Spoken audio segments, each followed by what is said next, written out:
It is 3 o'clock and it's almost another weekend. It's Thursday. I feel like the days are all becoming a big blur, but I do believe we almost have a weekend ahead. So that's some good news. Today, I think we saw some snow earlier, which is kind of weird for April. But anyhow, like I mentioned to those of you who signed in a bit earlier, we have an amazing webinar lined up today at Sciatica. So this is a kind of term that you hear being thrown out quite a bit. You know, some people just assume they have it as soon as they feel pain in their leg or their back, and others, you know, have no idea what it is and what it means. And, you know, there's a lot of fear around the diagnosis of sciatica. But regardless, I think we can all agree there's a lot of misconceptions. There's a lot of, you know, there's a lot of things that we don't all know about this diagnosis. And in general, I think a lot of people do suffer from hip and back related and butt related pain. So I'm super excited to have Amanda Lee, our physiotherapist. Hi, Amanda. How are you? I'm good. How are you? Good, thank you. So we're super excited. You're going to be teaching us and schooling us on all things about our butt today. Definitely something that I think we can all benefit from. A lot of sitting right now at home. And we also, yet again, have our featured physician, Dr. Braden Gravel. Hello, hello. How are you? Everybody, doing well. Awesome. So I know both of you see a ton of these orthopedic cases constantly coming in for each of you. So I will not take any longer in terms of speaking. I'll let you guys get right into it. But really quickly, someone mentioned they can't get any sound. I think on our end, you guys hear me, I hear you guys. So it could just be your sound, I believe, Natalie. So hopefully you're able to get your audio hooked up. And some people are already leaving us questions. That's perfect. So keep leaving your questions. And if it's relevant during, we'll definitely answer it as best we can. If not, we're going to have time at the end to go over any additional questions. Okay? Mm-hmm. I'll let you guys take it away. Thanks. And yes, Maria, there will be exercises or stretches at the end that we will go over. So yeah, I mean, the whole reason that I wanted to sort of talk about it, as Sapna mentioned, is a lot of people just come in and they say they have sciatica, and a lot of the times that may be the case, but they sort of just want, you know, an exercise or some manual stuff that'll just like fix it. But the big thing is there are so many causes of it, and so it's sort of my job to figure out what the cause is and really individualize a treatment for you.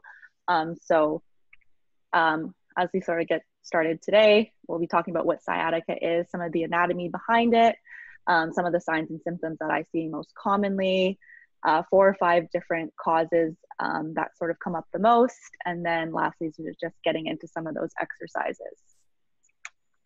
So just before we get started, I think, you know, always whenever we're talking about diagnoses or cause, especially when it does come to the spine, I never, you know, want my patients to be scared. I never want them to, you know, be fearful, not want to move. And I think, you know, especially when it comes to stuff with the nerves and all of that, I think it's just, you know, really important to, you know, keep in mind that our bodies are really, really resilient. You know, they want us to get better. And so it's, you know, it's not something you should be scared of if you hear, you know, that you do have one of the diagnoses, or if, when we talk about some of the causes, if you think that that's what your sciatica is coming from. Because we do know that, you know, it's something that gets better, and with the right exercises and the right help, you know, those symptoms will sort of resolve. So a little bit about the anatomy here that we have in this picture. As you can see sort of by that blue line, how large that sciatic nerve is. So it comes from L4-5, which is sort of that last segment of the low back, the spine, and then as well as our S1-2-3. So that's just sort of more in the tailbone. It sort of comes down the butt, down the back of the leg. Then at the knee, it splits off into 2 other nerves that go down the leg into the calf, and then again breaks off into the foot. So you can sort of see how any issue anywhere along that nerve is going to cause those symptoms, you know, that we know are like radiating down the leg, what we hear the most. And then just some of those other symptoms would be, you know, sometimes people feel like that leg's a lot weaker or a lot heavier. They get that, you know, numbness, that tingling. And then in some cases, you know, depending again on the cause, those symptoms of the leg could get worse with sitting. Yeah, just to touch on that. So absolutely right. Amanda, what you're talking about is just like the size of the sciatic nerve. So if you actually took a look at that, all of our other nerves, we're called peripheral nerves that kind of running the different muscles, kind of arms, legs, things like that. You can think of that of like piece of like floss, even thinner. Your sciatic nerve, kind of the diameter of it, I always talk to patients, it's almost kind of the size of your pinky finger. Very large, can get entrapped very easily, and nerves don't like to be touched. So this is a very common one to kind of get inflamed or cause some issues. All right, so we'll jump into some of the causes first. Starting off with our disc herniation. So again, I think, literature says that about 90% of the time that this is, the cause for some of those sciatic nerve symptoms. So in the picture, you can see the disc, it's that like pinky color. And what that is it's this cushion that's in between each of our, spinal segments. It acts as a shock absorber for when we're moving. And so sometimes what can happen, if some of that material leaks out of the disc, right in the picture, you can see it's compressing on that sciatic nerve as it exits out of sort of each vertebrae. And then as that compresses on that nerve, we get some of those symptoms running down.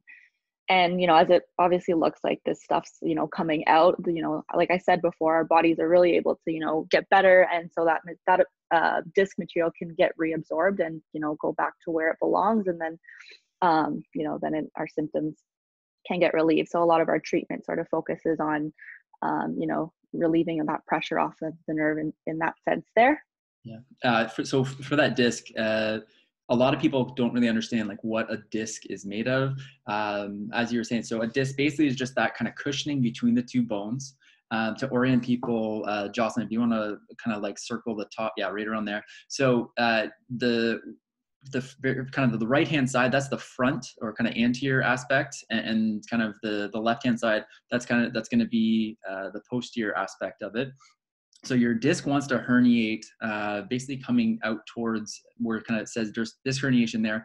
So your disc is like jelly. So when you get compression, whether your kind of vertebrae are off or kind of you're having extra weight or something like that on it, it's going to want to go kind of posterior lateral like that. Unfortunately, that space that it wants to go to is right where those nerve roots come out. So you'll hear people say, oh, you have a slit disc. So it's not that the disc has like come out and is like this like physical disc that is like sticking out. It's actually just kind of a bulge usually of the disc. And as Amanda was saying, that can come back inwards and can be relieved through kind of like manipulation, through kind of physiotherapy, things like that. So it's not that this is like a permanent thing. Can that be left out? Yeah, absolutely. But so that's what we're talking about when we say like disc herniation there. It's kind of just bulging out, touching the nerve. When a nerve gets hit, it sends off all the muscles into a bit of basically a spasm. So we need to kind of cut down on the spasm and kind of hopefully bring that disc back into alignment. Exactly. So then moving on to the one beneath it, so we have stenosis or degenerative disc disease. Again, we're still dealing sort of with the spine area here.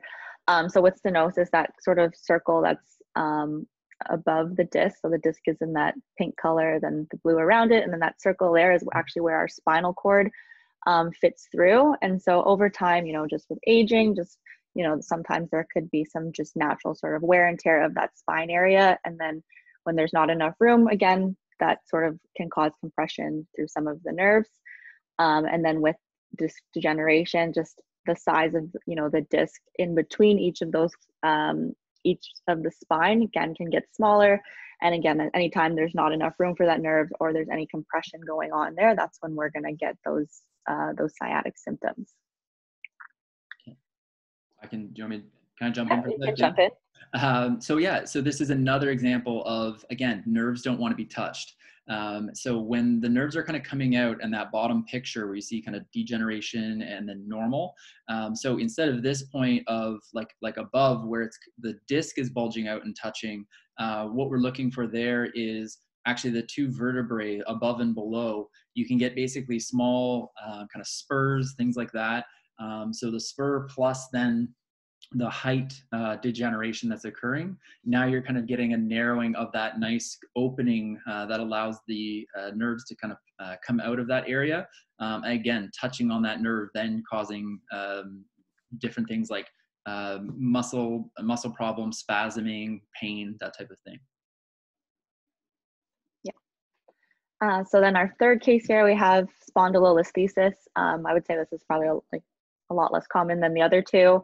And so that's what's happening here. Usually it happens at our L4-5, so the really bottom end of the spine, and that bottom spine slips forward over the one above it. So then as that, that segment slips forward, again, it's going to compress on the nerves through there.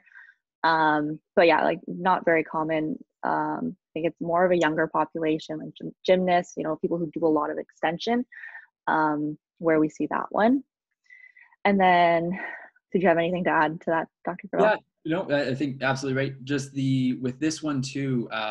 So, and I can touch on kind of imaging and that in a bit, but yeah, so the first thing we kind of do is usually do X-rays. That allows us to kind of see any form of bony abnormalities. With this one specifically, we also have to look, absolutely, gymnasts, those that are kind of hypermobile, have kind of more flexion extension in certain areas, but then also our older population too, females, we have to make sure that there's not like osteoporosis, something like that going on, which has caused a kind of a change in the size and shape of those, the lumbar spine. All right, so yeah, the last one we're going to talk about is our Piriformis syndrome. So piriformis is a muscle that's in our butt. You can sort of see that big pink muscle in the picture. And the sciatic nerve, as it's coming out of the spine, runs underneath of that muscle. And in a very small percentage of people, that sciatic nerve actually runs like right in between the muscle. So it's like split in between the muscle. So you can sort of imagine how anytime, that muscle's, cramped or spasmed or really tight, it's going to, cause that compression of that nerve, and we're going to get those symptoms coming down the leg. Yeah. So and people say this all the time in terms of, oh, I have sciatica, or I have that. It's sciatica. If you actually have that problem, it's usually with the piriformis muscle there. You can have sciatic pain or kind of a constitution of symptoms that represent that, but it's not an actual diagnosis, so to speak, we'll say, in terms of sciatica. Mm-hmm. Okay, so we'll get into talking a little bit about exercises and sort of what treatment looks like. And so, the reason why we can't just sort of, give you all these exercises and say that they're going to, provide relief is really because depending on what's causing it, different things will be relieving. So, when we look at disc herniations, things like that, people usually feel better when they're, bending backwards, when they're walking, when they're standing, because that's going to sort of bring some relief off of the disc, versus something like spondylolisthesis. We give people more like flexion, more bending exercises. So that's why, we really want to make sure we're not, you're not just doing an exercise if that's really not what's causing your sciatica. So it's really important to get that sort of checked out first. But the exercises that we go over are ones that are pretty safe for anyone to do. So sort of just listen to your body here. If it's, bringing on more pain, then sort of just come out of it. But the ones that I've decided to sort of go over today should be okay for everyone to do.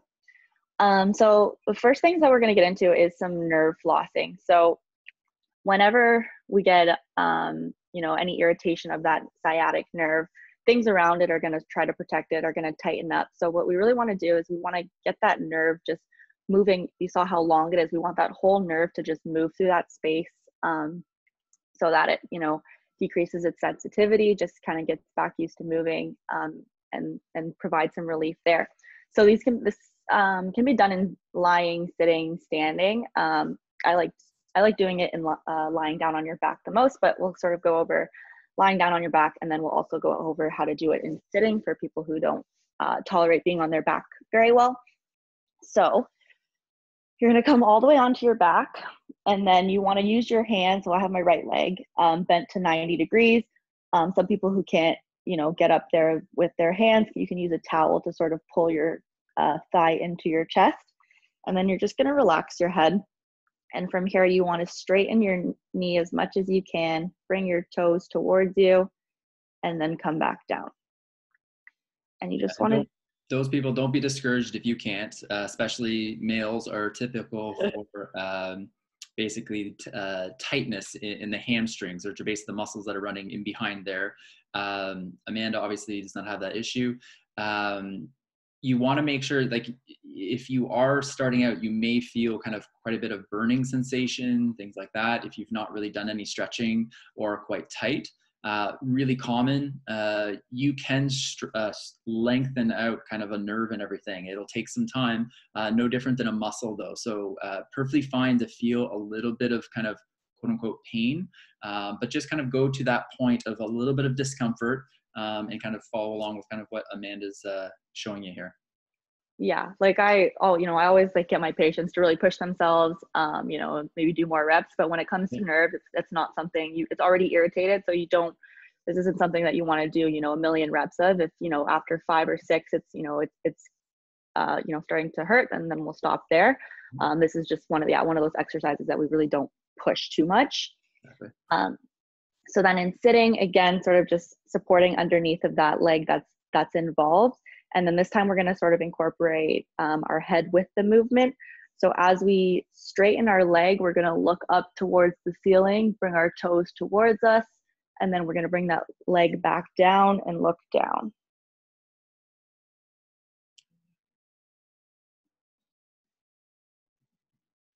And again, for people who may not even be able to tolerate lifting their legs, sometimes we just really start with keeping the leg out straight and pointing the toes. Anything to really just get that nerve moving. So sometimes it's just as simple a movement as bringing the toes towards you and pointing them down. Yeah, I'm going to get more of a stretch, as Amanda was showing, with kind of the ankle kind of not, when you're pointing, kind of that's easing up a little bit. And then basically as you're kind of bringing foot forward up like that, I'm going to have more of a stretch there. So that's actually really important to kind of hold that position there. Okay, so the next one we're going to get into is lumbar cat cow. So most people are familiar with the regular cat cows we do in yoga, but we want to sort of isolate a little bit more of the lower back and just get that lower area moving. So the way we do that, we're going to come onto our forearms and sort of just tuck our head under here, and then just trying to get your hips up towards the sky, and then tucking tailbone under. And so it's a lot smaller of a movement, and it's just to get some mobility through that low back area where some of the issues can be happening. Yep. Just sort of reintroducing movement this way. This is a movement. So I say a lot in most of my patients that are coming in with like lower back pain. Many of us, especially now, we're all kind of just in a seated position. We don't do a whole lot of movement actually in the lower back. There are small kind of joints in that area that produce synovial fluid. And if you're not moving, you don't produce synovial fluid. Your body naturally will do that if you tell it to, and to tell it to do that, you need to be moving that. So if you're not doing that, you're going to get basically minimal amount of synovial fluid release. Then you're going to get basically bone on bone type stuff, which causes inflammation that leads to pain. So all this stuff, it seems very like easy. It's not. A lot of the stuff's not that easy to do, but it is something simple that once you get into that routine, you'd be surprised about how much better you feel kind of with back pain. And back pain can kind of go away with a lot of these things that Amanda's showing you today. And so the last one, we're going to do some strengthening. So, we've gone over a nerve exercise. Actually, sorry, I'm going to show you one more stretch for the piriformis and then get into strengthening. Probably the most common stretch that we sort of give out. So with some people, they may not be able to get into it on their back, or they may not have the flexibility. So sometimes we really just start with crossing one leg over this way and then just adding some overpressure to the knee. So right now, trying to get into the left piriformis. And then just holding that stretch there. If you are a little bit more flexible or can tolerate sort of being on the ground, then we like to do it this way. So coming onto your back, crossing the ankle over the knee, and then pulling into your chest, and then trying to sort of use that elbow to just get a little bit further. Again, you can use a towel for this if you can't quite reach that other leg. And then also, if you're finding you're in quite a bit of pain, so when Amanda was crossing her right leg across her left, if you're finding that you're getting pain on that knee that you're crossing over, just, you kind of place it, yeah, so right there. So if you're on where Amanda's right hand is right now, if you're getting pain in that outer portion of your knee, just put your ankle a little bit further over. It's going to prevent kind of, because right now a lot of torque is being placed on your lateral collateral ligament in your knee. So we want to get a good stretch, but also we don't want to be kind of pulling on that ligament. So just pull the leg over a little bit further and kind of lean into a little bit more. That can help get the stretch that you're trying to do, but also not cause any sort of injury to the outside of the knee too. Right. So now, yeah, now getting into strengthening. So again, with that piriformis muscle where it is in the butt, it's responsible for sort of rotating the leg out and then also bringing the leg out to the side. So a lot of the same action of our glute muscles. So if our glute muscles aren't, working optimally, a lot of times that's when, maybe the piriformis has to compensate. So we want to add strength in through there. And then, with strength comes stability. So we can do all these stretches and stuff, but if we're not, at the end of the day, if we're not strengthening things and, stabilizing things, then this is when things can keep happening again, or that may be the reason that it's not getting better. So I always want to, make sure once, some of that irritation and sensitivity is gone, that we really get into strengthening. So we'll just sort of start off with a bridge today. So before you lift your hips up, I really want you to sort of tuck the tailbone under, make sure your back's nice and flat, and then really make sure you're not, using too much of your hamstrings, you're not using your back. You really want to keep your core engaged and really squeeze through the glutes to lift your hips up. And again, working, 8 to 10 of those.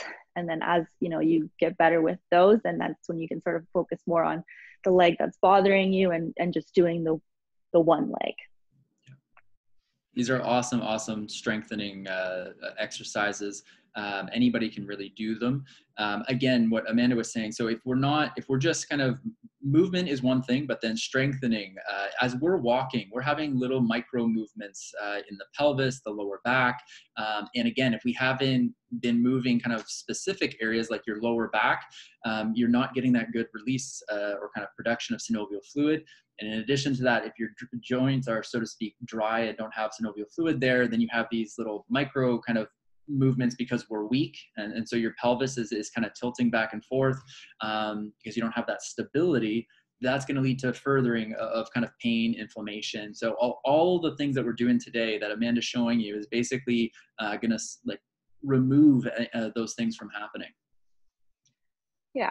So yeah, those are just sort of the 4 that I'll leave with you guys. And then I just sort of have some tips, just because again, it's something pretty common. I think 40% of people will experience it. And so if we can sort of come up with ways that, can maybe prevent it, then why not? So again, with all of us being at home, probably sitting a lot more, just sort of try to keep moving, getting up every 30 minutes, just sort of doing any sort of exercises that you can.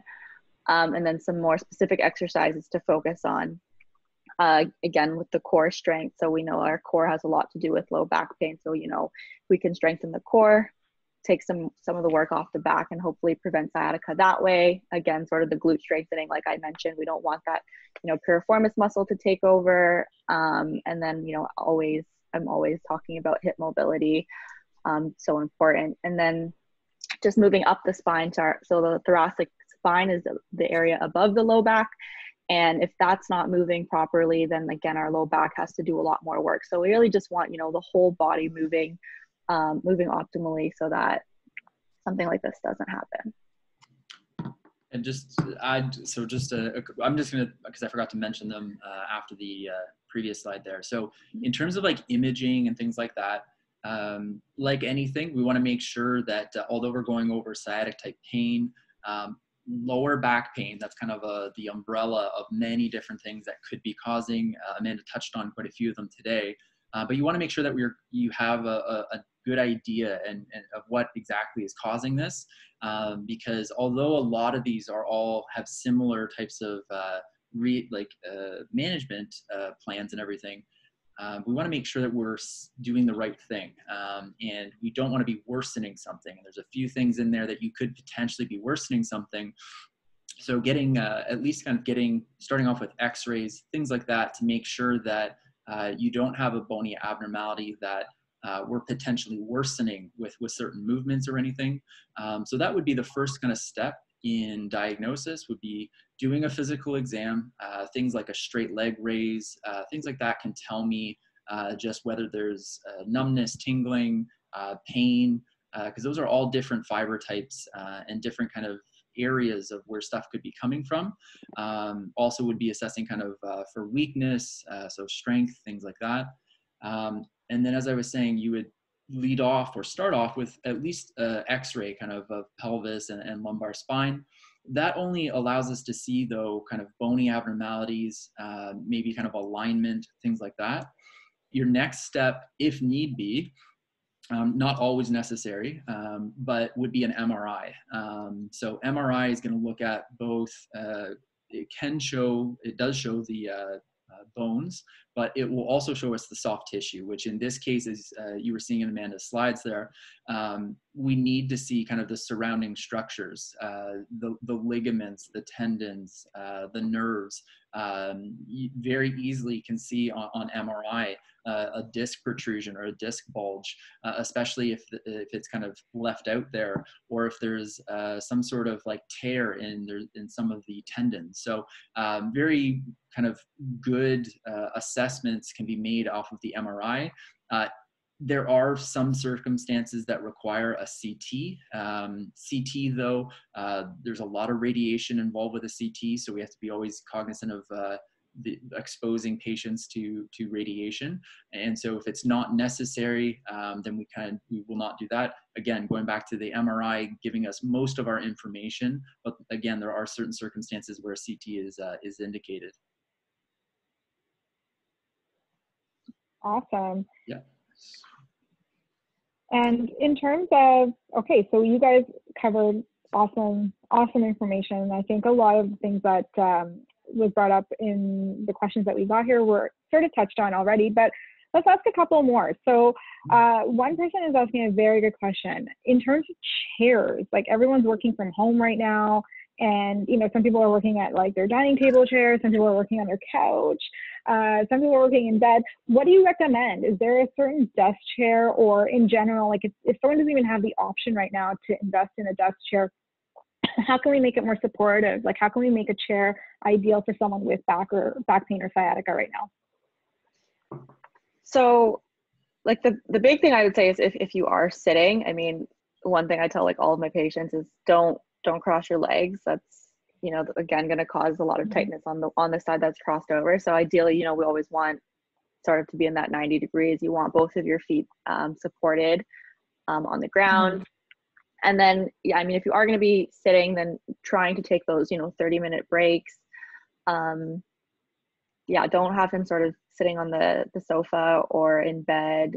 Yeah, if you are going to get a chair, and you can't get like a regular desk chair, then just making sure that your back is supported. If you have to sort of roll up a towel to put in behind your back, something like I'm like your Vanna White. I just have all these props ready to go. You can use the towel, lumbar support. There you go. One of the things I tell my patients as well, when a lot of people are on laptops nowadays as well. Laptops come in various sizes. Some of us have to kind of constrain ourselves to like a much smaller keyboard. Even right now while we're working from home, getting a keyboard that is like a separate one that attaches, it's larger. It allows you to not have to kind of hunch over. What I tend to tell people that in your peripheral vision, if you start seeing your shoulders creeping through, kind of do a check in terms of that. If your shoulders you can see them, you're basically slouched over. So you want to kind of pull that back, kind of pull your shoulders back. That's going to align your back a lot better. You're going to sit upright in the chair better. And again, it's all about kind of your setup there. We're going to be working from home probably for quite a few more weeks. So I would kind of invest or look at making some changes because it can over a few weeks cause some issues with the back. Just simple ergonomics would be kind of like looking at your screen so that you're not kind of tilted your head down. Your keyboard, you shouldn't have to be reaching for it, and it shouldn't be so close that you have to basically shrug like the whole I don't know kind of motion. So those are some simple things that you can do just to make sure that you have a kind of correct, ergonomically correct setup for your workspace. And I think even just so, like, a lot of you might be like, well, that's all for my neck. all of it's connected. So if you don't have the right mechanics up top, your lower back, your bum, all of that stuff is going to also get affected. So it's so important. And like Amanda said, you want everything moving better, right? If your mid back isn't really moving well, you're going to feel it in your neck, you're going to feel it in your low back. So it's definitely super important that we really kind of focus on what we can do for the entire spine and our full posture from top to bottom. Another good question is about inversions. So one person feels a lot of relief when they do inversions. Is it something that they should continue doing? Is it recommended? And just thoughts in general about it. Yeah, you can start. Yeah. So there are papers coming out about this. You'll see on TV, actually, like inversion machines and things like that. Yes. So there are some studies that have shown that that inversion does create some relief. If you kind of go back to some of Amanda's slides there, some people that do have a bit of kind of compression occurring, or kind of a degeneration of the disc, what you're allowing is basically relief on those discs, because throughout the day, if you're dehydrated, things like that, those discs are going to get smaller and going to compress. And so the whole idea behind the inversion is that you are opening up that channel, or that ability to kind of open up so that the nerve, if it is being compressed, you're giving it room so that it's not being irritated. Mm-hmm. As a long-term solution, though, I don't know if that's like long-term. Obviously, we have to kind of figure out if there's some underlying issue that needs to be addressed. But I think there is some information or some data out there to suggest that it can work. Yeah. And like in terms of sort of how I practice as a therapist, obviously we're not doing the hands-on stuff right now. But sort of similar to inversion, we do traction. So we'll sort of pull on the legs, sort of try and create some space in through there. But, it's not something that's permanent. It's not going to, keep that space there the whole time. The way sort of I do it is just to sort of open up that space, allow them to have some relief so that we can then get into some exercises and doing things that are more permanent, that are more going to help you in the long run. So, if you find that it's helping and it's bringing relief, then yeah, I don't see a reason why not to do it. But, it's not something that you can sort of just keep doing, the rest of your life. You really want to figure out why it is that's providing relief and what we can sort of do to help it long term. This is a good question, guys. So, and I've even seen this a bit in my practice. So in some situations where whether it's sciatica or there's been a nerve injury in general, sometimes you can either see weakening or atrophy of the leg. So someone visually looks like one leg or calf muscle has, gotten smaller. But on the flip side, you can sometimes see cases where one side looks larger, like the affected side is larger. So in general, is this something that people should be worried about? Is there, some sort of concern? And do you find that, it comes back to normal? And let me add a part that wasn't asked in this question. Is therapy, is exercise therapy, is, physiotherapy, is that what's going to help it get back to normal? And so I'll let you guys both kind of chime in. I'll let you start, Amanda, and then Dr. G will love your add-ons on that. Sure. Yeah, I would say like definitely we see sort of the flip side more, where you see like, if someone's having sciatica in that one leg and, they're not using it, you'll see atrophy, you'll see that sort of calf get smaller. But if you are constantly, having those spasms, if that muscle is constantly contracting, then yeah, I can see, why it's going to seem larger.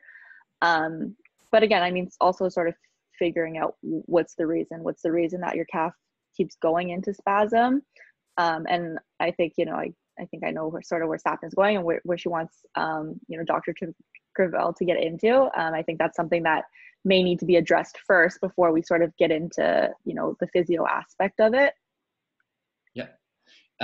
So yeah, again, so just to back up a little bit, so when we're saying atrophy, basically shrinking of the muscle, so that occurs if there is an impingement, meaning something is touching the nerve.